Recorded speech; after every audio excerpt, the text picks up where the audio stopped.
Bom dia. Defensores públicos começam hoje visitas a Pedrinhas em etapa presencial do mutirão carcerário. Agentes penitenciários realizam ato público para pedir melhores condições de trabalho. Interrupção nas obras da Avenida Quarto Centenário prejudica moradores da região. Ações marcam o Dia Nacional de Combate ao Trabalho Escravo. E mais, Motoclube vence o Imperatriz na partida que marca o retorno do Papão à elite do futebol maranhense. O Repórter Maranhão está começando agora. Os agentes penitenciários do Maranhão estão realizando um ato público para pedir melhoria nas condições de trabalho. Em meio à crise na segurança do Maranhão, que enfrenta graves problemas no sistema prisional com ações de grupos criminosos, o Sindicato dos Servidores do Sistema Penitenciário do Estado se reuniu em frente ao prédio da Secretaria de Justiça e Administração Penitenciária. Na manifestação, os servidores protestam por melhores condições de trabalho e valorização da vida. Não só o agente penitenciário, o próprio monitor que está hoje lá, o próprio guarda da Atlântica que não tem nenhum tipo de treinamento para lidar com preso, o próprio servidor penitenciário na pessoa do médico, do enfermeiro, do assistente social, que estão lá correndo o risco a todo momento de vida e sem você ter uma segurança prisional digna que seja para todos. Atualmente, o sistema prisional do Maranhão conta com apenas 382 agentes penitenciários. Porém, existem mais de 1.000 prestadores de serviços terceirizados nos presídios. E essa terceirização da segurança também vem sendo alvo de críticas. A terceirização ela é maléfica como um todo. Ela é maléfica por quê? Porque o custo é muito alto para o Estado. O custo é muito alto para o Estado.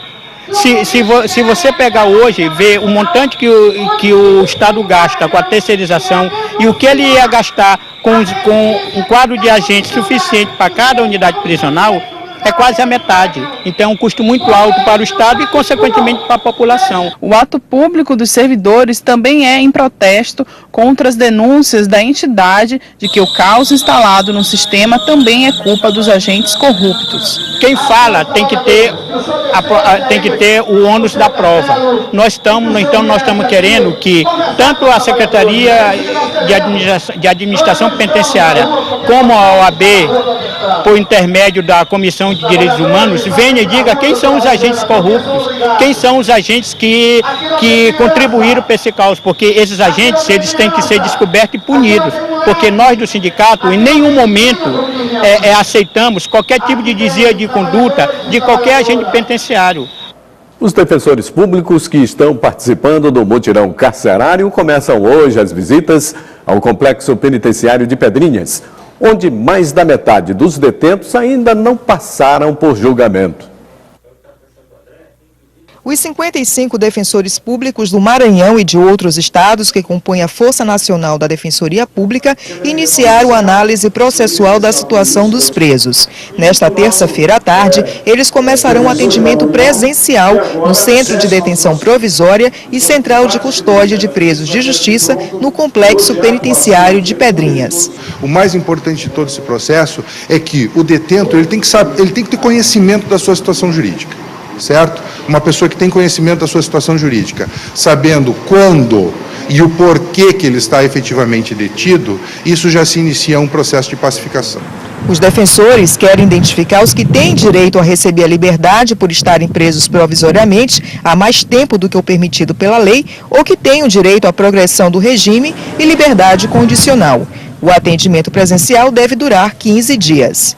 Dos 2.704 detentos do Complexo Penitenciário de Pedrinhas, 1.525 são provisórios.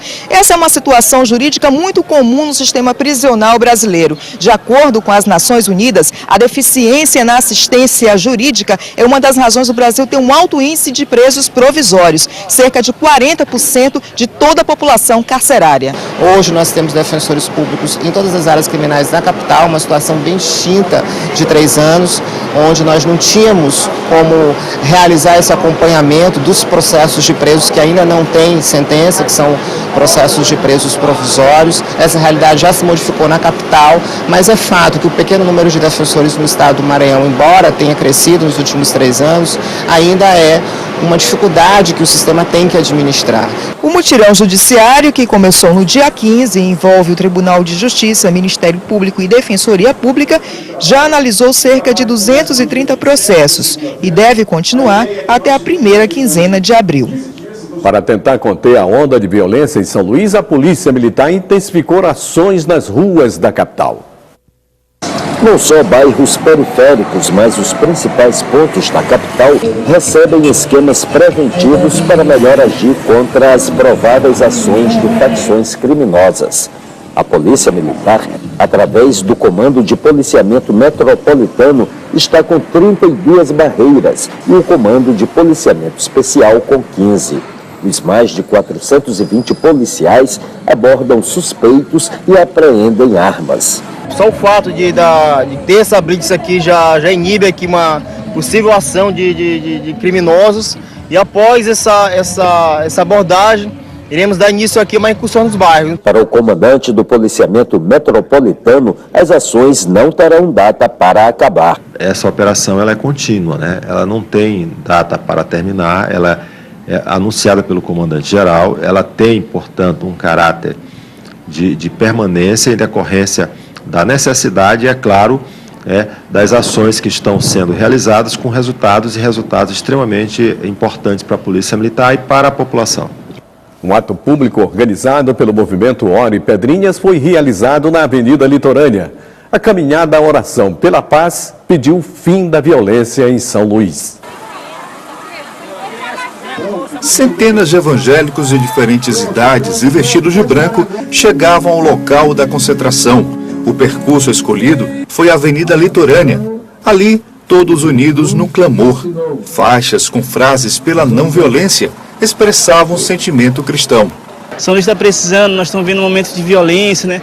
E a igreja está se levantando para orar, para interceder pelo esse momento de dificuldade da cidade. É importante a gente se reunir como irmão e como igreja para estar junto, intercedendo pela cidade, por paz. Como igreja, somos cidadãos também, temos uma responsabilidade e, por essa razão, nós resolvemos convocar a igreja para fazer uma caminhada de oração, de intercessão pela paz do Brasil, pela paz do Maranhão.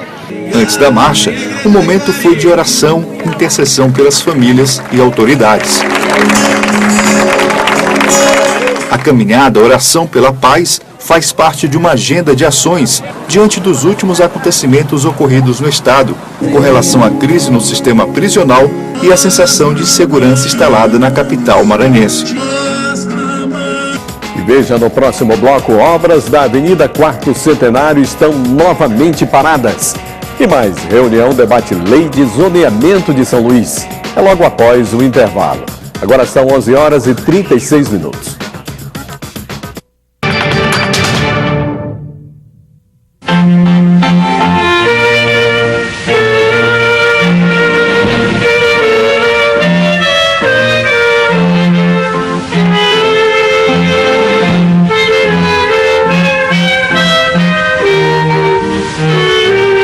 As possibilidades são muitas.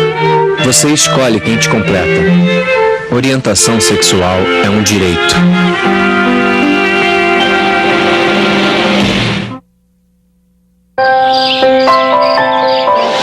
Em 2011, eu criei o Favela Orgânica dentro da minha casa por R$140, com 6 mães de família da própria comunidade. Vamos comer um risoto de casca de abóbora?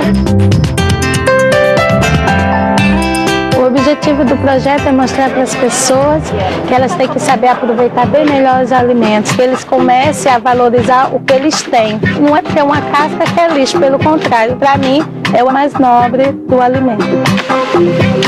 Eu acho que orgânico é para todos e Favela Orgânica trabalha com o ciclo do alimento, ensinando as pessoas fazendo compostagem caseira. Eu tenho a minha própria hortinha dentro da minha casa, como também estou fazendo sem horta dentro da comunidade para aí começar o incentivo que geral começa a plantar. Eu sou Regina Tchelle e não desperdiço nenhum alimento.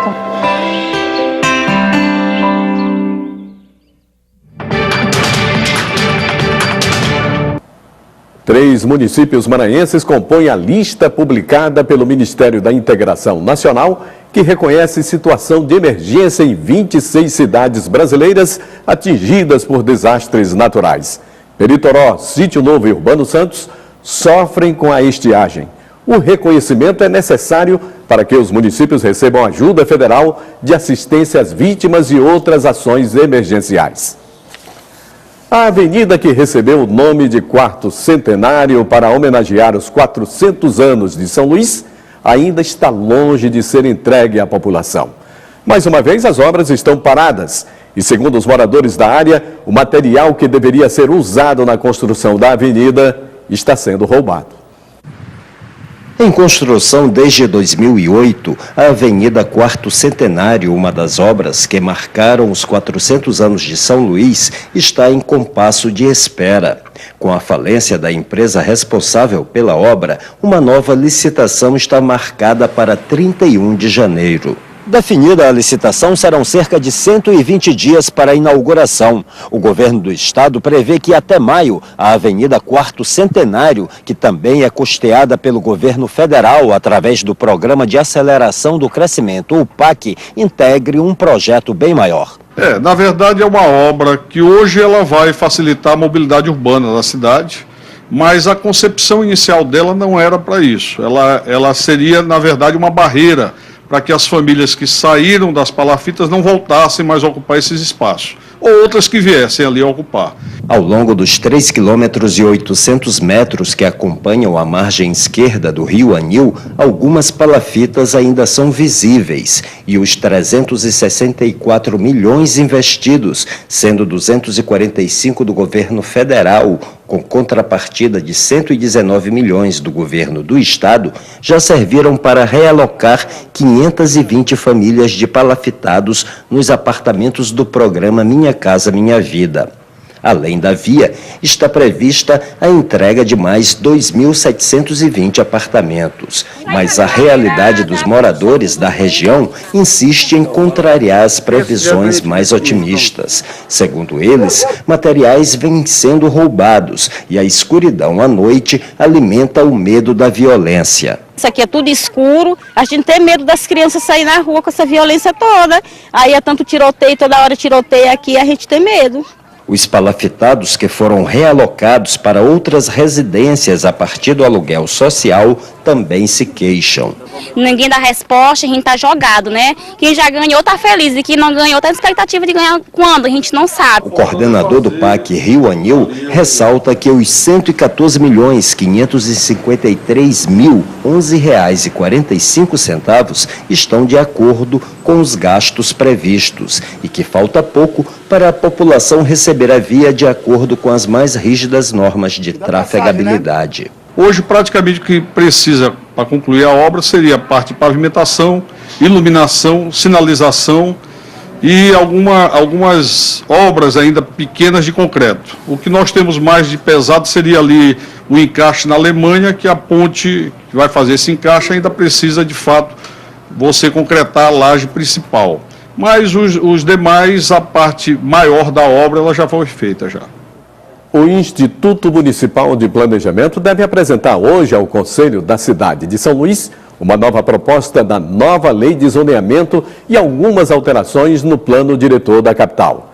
Esse é o tema da entrevista de Roberto Fernandes. A lei de zoneamento, ao longo do século XX, foi talvez o mais importante instrumento de planejamento urbano das cidades no Brasil. Através dela, se regula o uso e a ocupação do solo.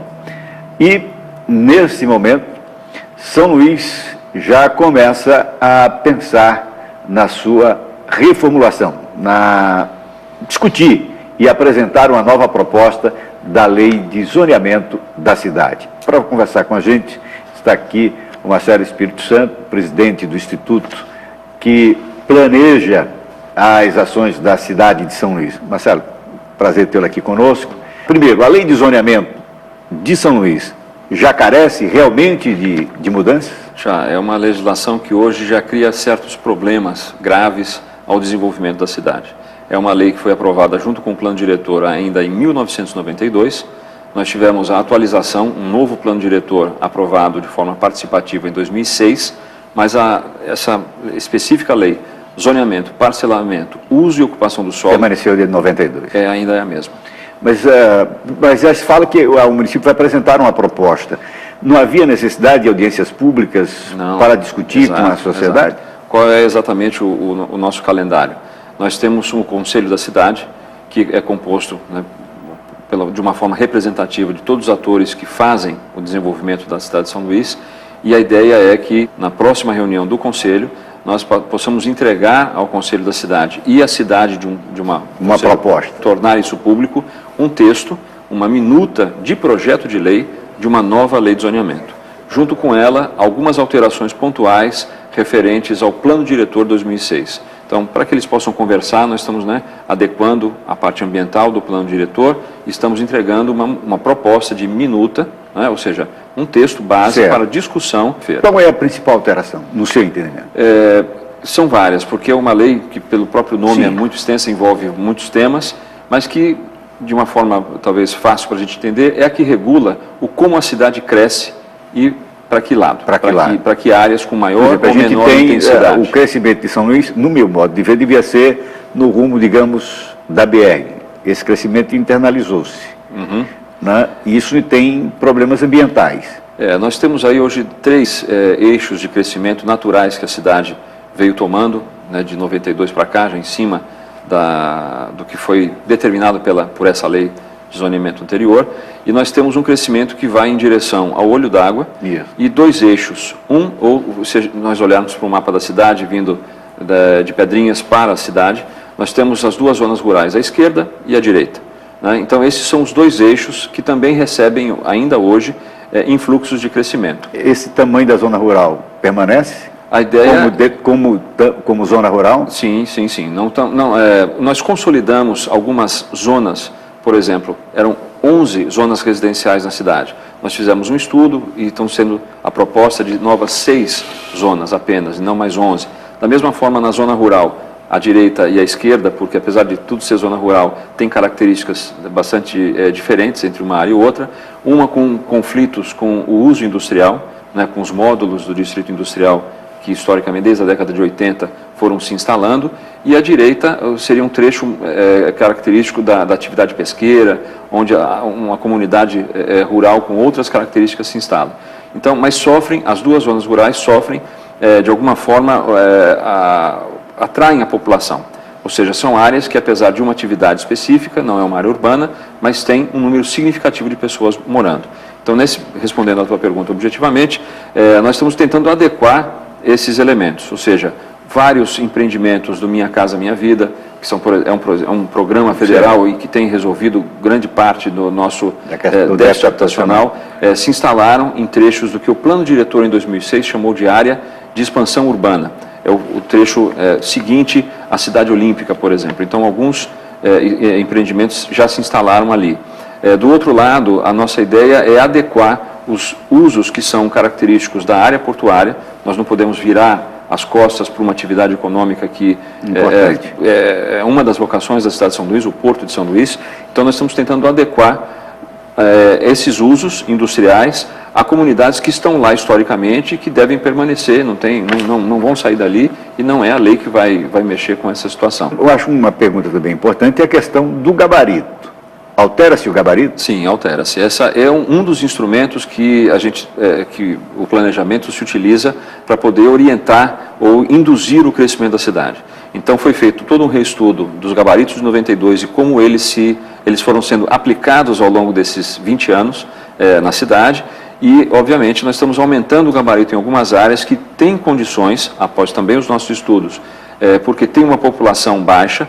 Além de uma população baixa, uma densidade que também ainda possibilita um acréscimo de pessoas naquela área, possuem sistemas viários generosos, ou seja, que permitem um acréscimo do automóvel, que a gente sabe que é um elemento que com a população também acaba comparecendo no bairro, e com infraestrutura instalada. Então nós já temos água, energia, a coleta do esgoto, a questão do serviço de lixo, ou seja, esse estudo foi feito e nós temos condições hoje de apontar áreas que vão receber um acréscimo de gabarito, com certeza. Obrigado, Marcelo, foi um prazer tê-lo aqui conosco. E você vai ver no próximo bloco, Motoclube estreia com vitória no Campeonato Maranhense. E mais, a exposição apresenta o corpo humano em formato tridimensional. É logo após o intervalo. Agora são 11h48.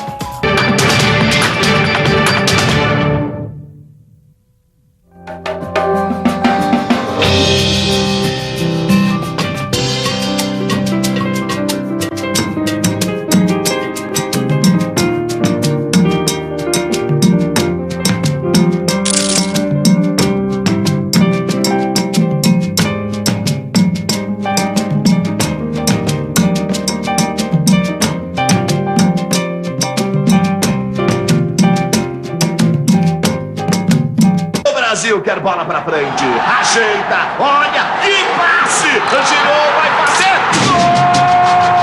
O Brasil está no ritmo da Copa das Confederações da FIFA 2013. 2 estádios já foram entregues, 4 estão sendo finalizados e os outros seguem acelerados. Arenas construídas com nossa tecnologia, gerando força para o desenvolvimento do Brasil. Acesse copa2014.gov.br e saiba mais sobre as obras dos estádios e de infraestrutura. Ministério do Esporte e Governo Federal. Você conhece os juizados especiais federais? Eles foram criados para facilitar a sua vida. Se você tem alguma causa de até 60 salários mínimos para resolver com a União, ou com alguma autarquia, fundação ou empresa pública, como o INSS, a Caixa Econômica Federal, os Correios, procure a Justiça Federal mais perto de você e informe-se. Você vai ver como o Juizado Especial Federal é a maneira mais simples, rápida e econômica de garantir o seu direito.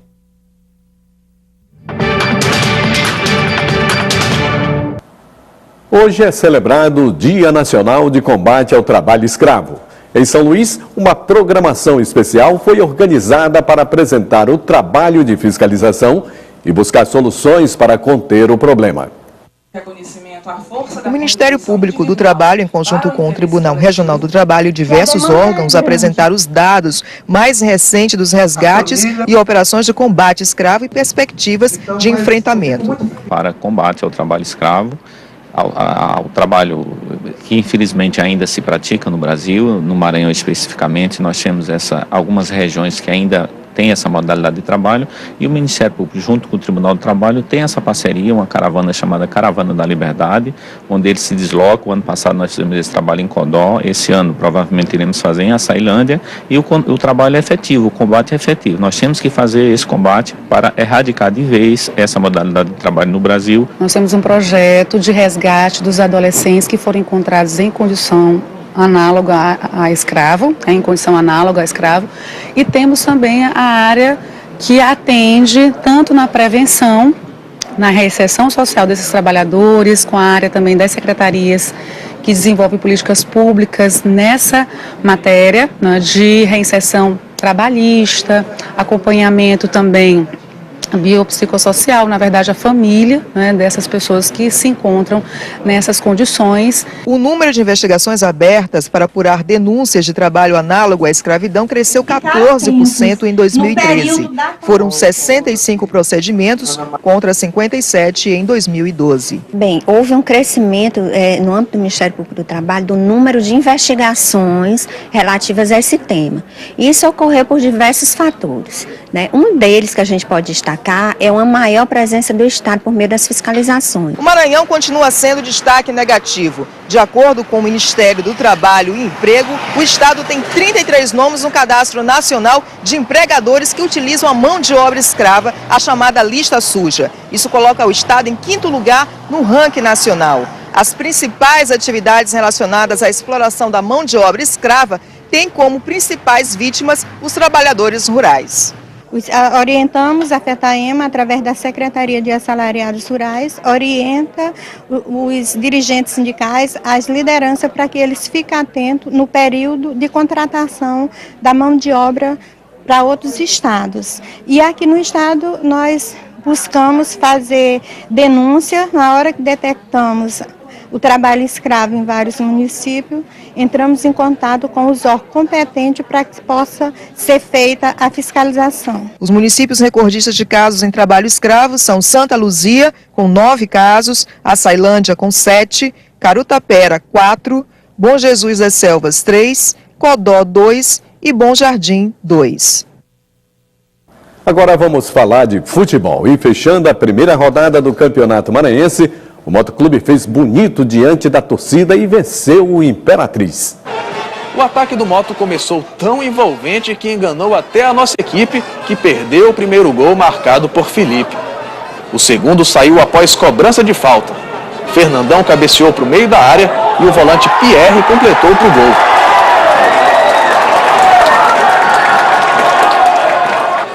E aos 30 minutos do primeiro tempo, o Moto abriu 3-0 numa pintura. Henrique deixou o Glaucio na saudade e bateu com categoria, sem chance para o goleiro David. O que parecia se encaminhar para um jogo fácil, começou a ficar mais equilibrado quando Lindoval foi puxado dentro da área. Pênalti. Ele mesmo foi para a cobrança e descontou para o Imperatriz. Neste lance, Henrique caiu no gramado alegando uma agressão. O árbitro consultou o auxiliar e expulsou o meio-campo Yuri. Mesmo com 1 a menos, o Imperatriz voltou a incomodar, em cobrança de falta de Macleison, que bateu na trave. Serviu de ensaio. Já no segundo tempo, Macleison mandou uma bomba de 3 dedos no ângulo e marcou um golaço, o segundo do Imperatriz. O Moto ainda voltou a balançar as redes com Gilson, mas o árbitro anulou marcando falta. E teve mais jogador se estranhando. Felipe do Moto e Gêmeos do Imperatriz também foram expulsos. Com 10 jogadores rubro-negros e 9 colorados em campo, o placar seguiu inalterado e terminou em 3-2 para o Motoclube de São Luís. No pouco tempo que tivemos de trabalho, o mais importante é os 3 pontos. Os erros que tivemos dentro do jogo são naturais. Agora temos 2 dias para trabalhar para uma outra pedreira, que é o São José. Uma exposição está mexendo com a imaginação dos seus visitantes. Nela, o corpo humano é apresentado de uma forma impressionante, despertando para a importância dos cuidados com a saúde e estilo de vida. A exibição de corpos humanos verdadeiros é uma visão provocativa, tridimensional e informativa. Corpos completos e órgãos dissecados de chineses que doaram antes de sua morte e eternizados pela técnica da plastinação do médico alemão Gunther Vorhagen, que fascinou a Europa na década de 70. Aqui as pessoas poderão ver corpos em posições de desportistas, onde uma saúde adequada ela necessita de exercícios físicos. Para você ter noção, o exercício ele vai prevenir doenças como a hipertensão, o diabetes, que assola grande parte da população. Além de posições de desportista, aqui as pessoas poderão ver alguns órgãos lesionados através de algumas doenças, por causa do cigarro, por causa do alcoolismo, dentre diversas outras doenças que assolam a população brasileira. A exposição permite mostrar o impacto da doença no corpo humano. No caso desta mulher, por exemplo, que teve que realizar uma mastectomia total para a retirada de um seio. O corpo humano sempre foi motivo de curiosidade e fascínio. Observar a intrincada rede dos sistemas que o fazem funcionar é uma oportunidade única para especialistas e leigos. Assim, quando as pessoas vão num museu para ver uma obra de arte que faz elas olharem para dentro de si mesmas, eu acho que aqui pode funcionar do mesmo jeito. Quais são as curiosidades que as pessoas costumam ter quando chegam? Bom, elas já trazem as dúvidas de casa, as doenças que elas têm ou tem alguém da família que possui, por exemplo, diabetes, a hipertensão, problemas nas articulações. E a pergunta mais frequente é sobre os ossos do Anderson Silva, que no caso temos a tíbia e a fíbula. Podemos ver tudo isso na exposição. Acompanhamos essa turma de pacientes de um programa de reabilitação neurológica. Aqui, eles tentam compreender melhor a própria doença através do conhecimento do corpo. A gente não percebe o quanto a gente precisa de um todo, de um conjunto no corpo. É visto que um paciente que tem um bom conhecimento do seu corpo, ele vai entender com mais facilidade a patologia que o acometeu, né? Então, ele entendendo como funciona o corpo humano, ele vai saber conviver melhor com as suas limitações, ele vai entender melhor o tratamento proposto, o que vai levar, o que ele vai ter de ganho, as limitações que serão dadas futuramente, a longo prazo, as melhoras que ele vai estar tendo.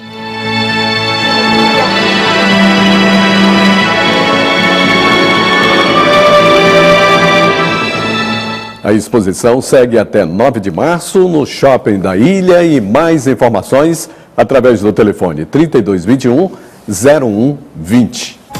E para rever esta e outras edições é só acessar tvbrasil.abc.com.br/Repórter Maranhão. A gente fica por aqui, uma boa tarde e até amanhã.